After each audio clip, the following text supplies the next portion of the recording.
తెలుగుదేశం క్రిందటిసారి ఓటమి పాలైనప్పుడు 2019లో ఈవీఎంలు మోడీ జగన్ కలిసి కుట్ర చేశారు అంటూ దాదాపుగా 3-4 ఏళ్ల పాటు అదే నినాదం చేస్తా వచ్చేది. అయ్యే విమర్శలు చేస్తా వచ్చేవాళ్ళు సోషల్ మీడియాలో. తర్వాత వీళ్ళిద్దరూ కలిసిపోయాక సీన్ మారిపోయింది.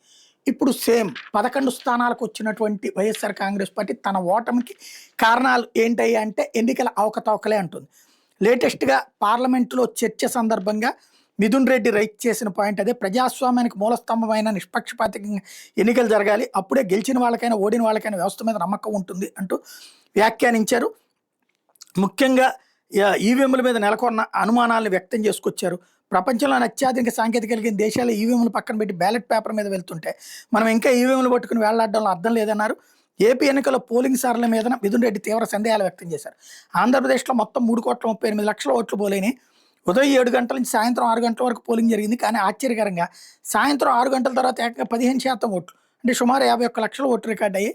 రాష్ట్ర చరిత్రలో 2014 కానీ 19లో కానీ ఎప్పుడు ఇలా జరగలేదు. ఈ ఆకస్మిక పెరుగుదల ఎలా సాధ్యమైందో అర్థం కావడం లేదు. ఒరిస్సాలో కూడా ఎట్లాంటి ఫిర్యాదులు వచ్చినాయి అంటూ ఆయన సభ దృష్టికి తీసుకొచ్చారు. ఇది తప్పు. ఎందుకంటే క్రిందటిసారి కూడా ఒకసారి గుర్తుకు తెచ్చుకుంటారు. 2019 ఎన్నికలకు ముందు జలీల్ ఖాన్ అప్పుడు విజయవాడ వెస్ట్ ఎమ్మెల్యేగా వైసీపీ తరపున గెలిచి ఆ తర్వాత తెలుగుదేశానికి వెళ్ళిపోయాడు.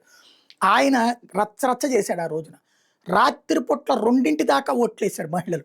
అప్పుడు ఆ రాత్రిపూట్ల ఓట్లేసిన మహిళలందరూ 10,000 రూపాయలు తీసుకుని ఓట్లేశారు. కాబట్టి చంద్రబాబుకి అని రోజుల తరబడి స్టోరీలు రాశారు పత్రికలన్నీ కూడా. తీరా చూస్తే దారుణంగా ఓడిపోయారు. అంటే అప్పుడు కూడా రాత్రి, అంటే మనకేంటంటే ఎల్లుండి గడువు ఉందంటే ఎక్కడ ఎందుకు ఇన్కమ్ ట్యాక్స్ రిటర్న్సే చూస్తాం.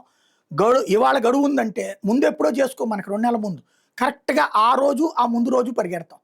ఈవెన్ దీపావళి బాణాసంచా చూడండి, ముందు కొనుక్కుంటామా, కరెక్ట్గా ఆ రోజు ముందు రోజు కొనుక్కుంటాం. మనకి చివరి నిమిషంలో అయిపోతుంది అనగా పరుగులు పెట్టడం అలవాటు.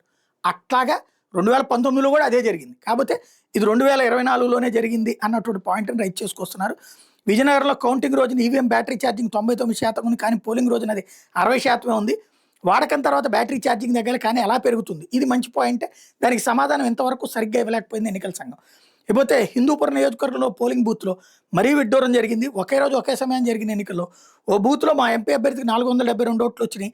కానీ అదే బూత్లో మా ఎమ్మెల్యే అభ్యర్థికి కేవలం 1 ఓటు మాత్రం వచ్చింది. అక్కడ మాకు 5 ఏజెంట్లు ఉన్నారు. ఆ కుటుంబ సభ్యులు ఓట్లు 30 దాకా ఉంటాయి.